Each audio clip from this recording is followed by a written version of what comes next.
तो अब हम करेंगे प्रश्नावली।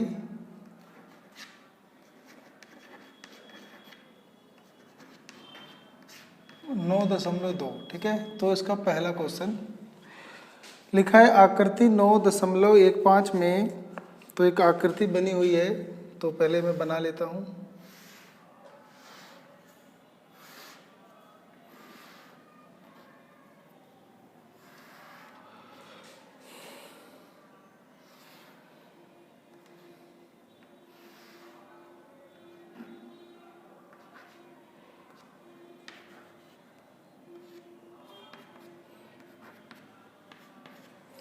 तो आकृति 9.15 में ABCD एक समांतर चतुर्भुज है। तो लिख देंगे दिया है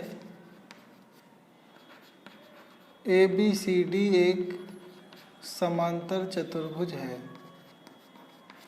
तो ABCD एक समांतर चतुर्भुज है और आगे लिखा है कि AE लंब है DC पर और CF भी लंब है AD पर।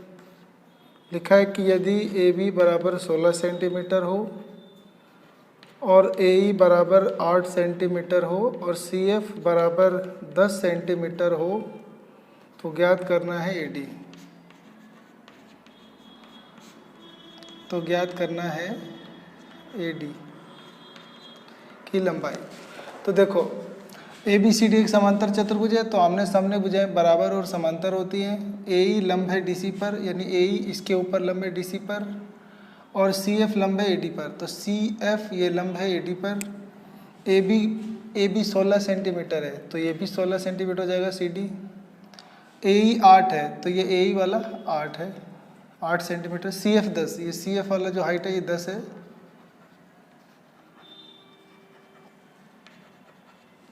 तो बोलता है AD, यानी ये आपको ज्ञात करना है AD। तो इसके लिए एक छोटा सा फार्मूला लगता है। तो लिखेंगे पहले तो इसका क्षेत्रफल निकाल लेंगे, क्योंकि इसका आधार और ऊंचाई पता है। तो लिख देंगे समांतर चतुर्भुज ABCD का क्षेत्रफल। तो इसका फार्मूला होता है मतलब आधार गुना ऊंचाई, या आधार गुना शीर्ष लंब बोल देते हैं, या बेस इंटू हाइट, या बेस इंटू अल्टीट्यूड बोल देते हैं। आधार हो जाएगा DC और हाइट हो जाएगा AE, ठीक है। तो आधार हो जाएगा ये 16 और ये AE हो जाएगा 8। तो 16 गुना 8, 8 6 48 का 8 हासिल किया 4, 8 1 8 4 12, 128 सेंटीमीटर का स्क्वायर। तो आ गया। लेकिन हमें AD निकालना है, यानी ये आधार निकालना है, इसकी ऊंचाई दे रखी है 10। तो दोबारा फॉर्मूला लगा लेंगे समांतर चतुर्भुज का क्षेत्रफल। तो दोबारा फॉर्मूला लगा लेंगे बेस इंटू हाइट। तो बेस हो जाएगा अब आपका AD, हाइट हो जाएगा इसके ऊपर ये वाला हाइट CF। क्षेत्रफल अभी आया था 128, यहाँ आप 128 लिख दोगे। AD निकालना है, CF 10 है, तो AD निकालना है, CF 10 लिख लोगे। अभी 10 मल्टीप्लाई में ये 128 के बटे में आ जाएगा। तो AD बराबर हो जाएगा 128 और बटे में 10। तो ऊपर था आपका सेंटीमीटर स्क्वायर, नीचे आ गया सेंटीमीटर। 1 सेंटीमीटर से 1 सेंटीमीटर कट गया और 10 से भाग देने पे 12.8 सेंटीमीटर आ गया। तो ये आपका आंसर हो गया। तो AD की लंबाई हो गया 12.8 सेंटीमीटर।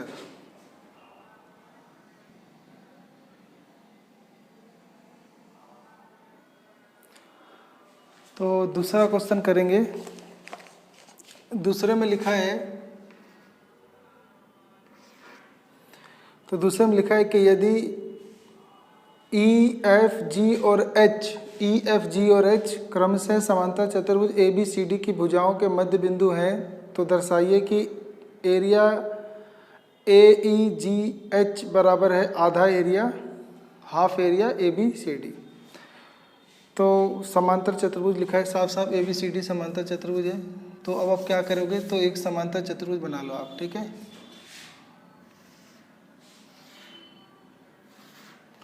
नाम लिख दो ABCD। तो प्रश्न बोला है कि EFGH समांतर चतुर्भुज ABCD की भुजाओं के मध्य बिंदु है। तो इसको मान लो ये E है, FG एच, ठीक है, ऐसे मान लो आप। तो उसके बाद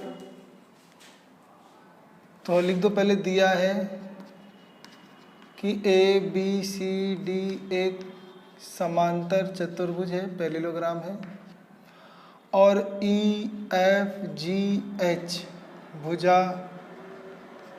भुजा के मध्य बिंदु हैं।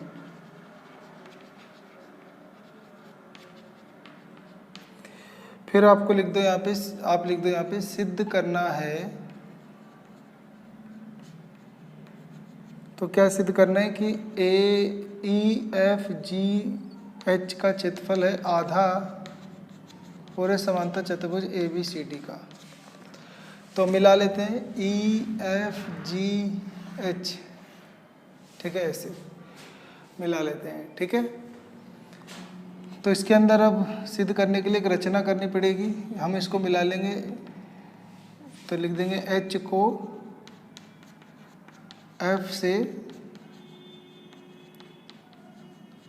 मिलाया, joint E H two F, ये एच है, एच को हम एफ से मिला रहे हैं। तो देखो ए बी इसके समांतर था, और जब ये दोनों मध्य बिंदु है और इसको मिलाएंगे तो ये भी इसके समांतर हो जाएगा, ठीक है। तो क्या हो जाएगा, ए बी ये इसके समांतर हो जाएगा, या कह लो एच एफ सी डी के समांतर हो जाएगा, एच एफ सी डी के समांतर हो जाएगा, ठीक है। अब ना ये दोनों समांतर है और ये भी दोनों समांतर है, तो ये भी एक समांतर चतुर्भुज हुआ, ऊपर वाला भी एक समांतर चतुर्भुज हुआ, ठीक है। तो अब ले लेंगे ए बी एफ एच, ये भी समांतर चतुर्भुज है, और ऊपर वाला सी डी एच एफ वो भी समांतर चतुर्भुज है, ठीक है। क्योंकि ये ए बी सी डी पूरा समांतर चतुर्भुज था, तो इसके मध्य बिंदु को मिलाने वाला जो रेखा होगा वो भी समांतर होता है, इसीलिए इसको दो बराबर क्षेत्रफल में बांटेगा। तो नीचे वाला भी समांतर चतुर्भुज, ऊपर वाला भी समांतर चतुर्भुज बन जाएगा, ठीक है। तो अब लिखेंगे कि त्रिभुज, ये वाला त्रिभुज एच ई एफ, त्रिभुज एच ई एफ वह समांतर चतुर्भुज A B F H, A B F H लिख देंगे, एक ही आधार, ये दोनों एक ही आधार पे बने हैं, ई एफ एच और ए बी एफ एच दोनों एक ही आधार एच एफ पे बने हैं, और एक ही समांतर रेखा एच एफ और ए बी के बीच बने हैं। तो लिखेंगे एक ही आधार एच एफ व एक ही समांतर रेखा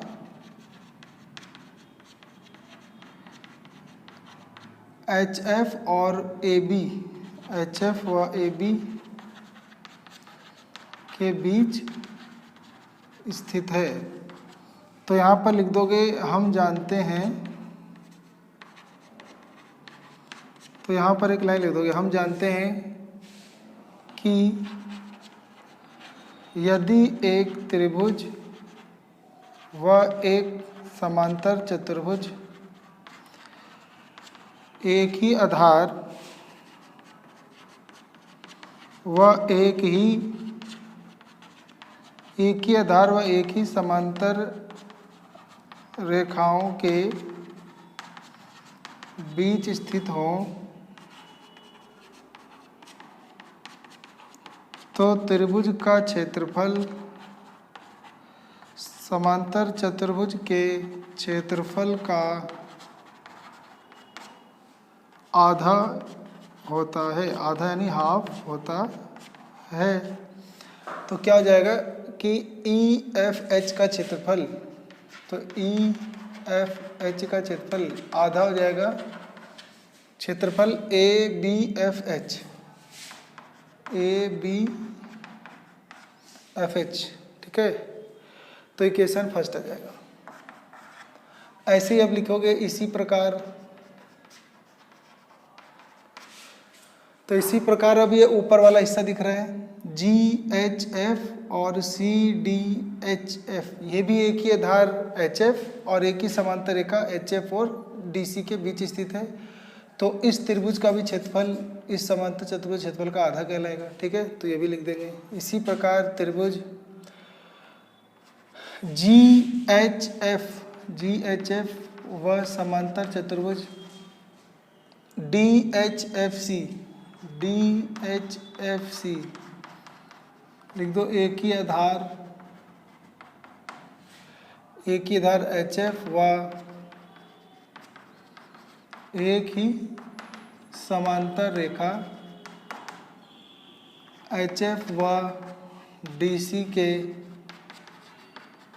बीच स्थित है। तो यहाँ पर भी यही वाला सूत्र लग जाएगा, हम जानते हैं वाला, ठीक है। तो लिख सकते हो, फिर लिख देना एरिया GHF आधा हो जाएगा एरिया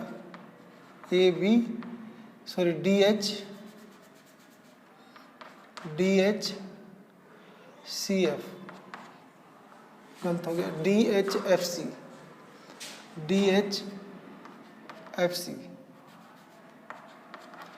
इक्वेशन 2 मान लो, अब इन्हें ऐड कर दो, प्रूफ हो जाएगा। तो लिखोगे समीकरण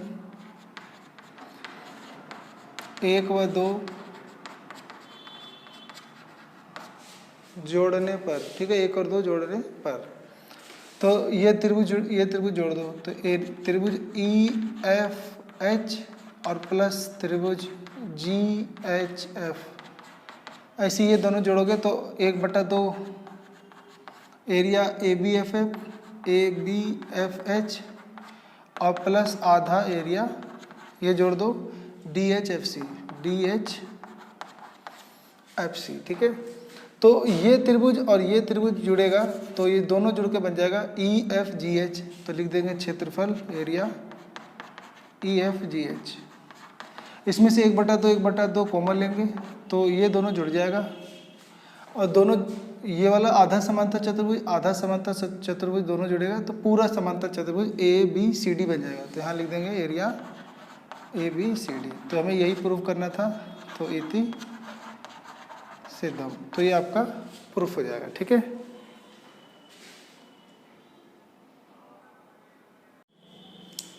तो क्वेश्चन नंबर 3 प्रश्नावली 9.2 क्वेश्चन नंबर मैं 3 कराने जा रहा हूँ, ठीक है। क्वेश्चन नंबर 3 में लिखा है कि P और Q क्रमशः समांतर चतुर्भुज ABCD की भुजाओं DC और AD के पर स्थित हैं या स्थित बिंदु हैं। दर्शाइए कि क्षेत्रफल एरिया यानी APB का क्षेत्रफल बराबर है एरिया BQC।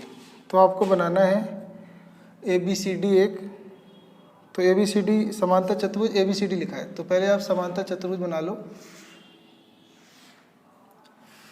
ABCD, ठीक है। ये ABCD हो गया समांतर चतुर्भुज।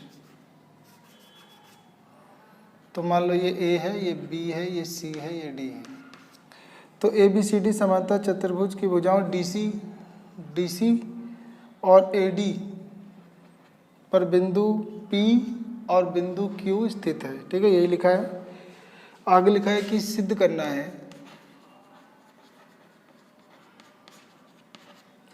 है कि क्षेत्रफल APB बराबर है क्षेत्रफल BQC।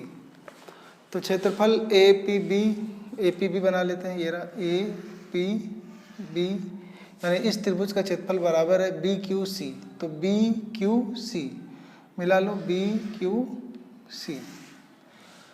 तो ये प्रूफ करना है। तो अब इसको हल करेंगे। पहले लिख देंगे त्रिभुज APB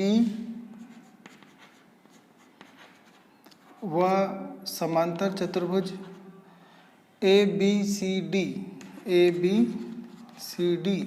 दोनों को ध्यान से देखोगे तो APB ये वाला त्रिभुज और ABCD समांतर चतुर्भुज दोनों एक ही आधार AB पे स्थित हैं और एक ही समांतर रेखा AB और DC के बीच में स्थित है। तो लिख देंगे त्रिभुज APB व समांतर चतुर्भुज ABCD एक ही आधार AB व एक ही समांतर रेखा AB व CD के बीच स्थित है। अब इनके बीच स्थित है तो एक सूत्र होता है, यहाँ पे लिख दोगे हम जानते हैं। तो एक होता है कि यदि एक त्रिभुज व एक समांतर चतुर्भुज एक ही आधार व एक ही समांतर रेखा के बीच स्थित हो तो त्रिभुज का क्षेत्रफल समांतर चतुर्भुज के क्षेत्रफल का आधा होता है। तो क्या हो जाएगा कि क्षेत्रफल, ये त्रिभुज ए पी बी का क्षेत्रफल आधा हो जाएगा, पूरे समांतर चतुर्भुज ए बी सी डी के क्षेत्रफल का आधा हो जाएगा। ठीक है, तो ए पी बी का क्षेत्रफल आधा हो जाएगा पूरे समांतर चतुर्भुज ए बी सी डी के क्षेत्रफल का। इक्वेशन फर्स्ट सही है। तो इसी प्रकार अब ये भी तो एक त्रिभुज बन रहा है, यानी बी क्यू सी ये भी त्रिभुज है और ए बी सी डी एक समांतर चतुर्भुज है। तो दोनों एक ही आधार बी सी पे बने और एक ही समांतर रेखा ए डी और बी सी के बीच में स्थित है। तो इस त्रिभुज का भी क्षेत्रफल पूरे समांतर चतुर्भुज क्षेत्रफल का आधा हो जाएगा। ठीक है, तो इसी प्रकार त्रिभुज बी क्यू सी व समांतर चतुर्भुज ए बी सी डी एक ही आधार बी सी व एक ही समांतर रेखा बी सी और ए डी के बीच स्थित है।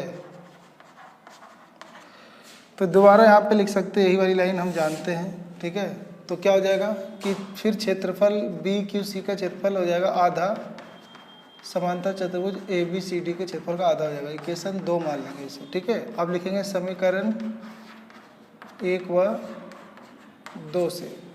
अब समीकरण 1 क्या था कि ये वाला ए बी सी डी का आधा, ये भी ए बी सी डी का आधा, तो दोनों बराबर हैं। तो ये दोनों बराबर हैं तो ये दोनों भी बराबर हो गए। तो यानी त्रिभुज ए पी बी का क्षेत्रफल बराबर हो जाएगा त्रिभुज बी क्यू सी के क्षेत्रफल के। तो यही आपको प्रूफ करना था, इति सिद्धम। तो ये आपका प्रूफ हो गया। ठीक है।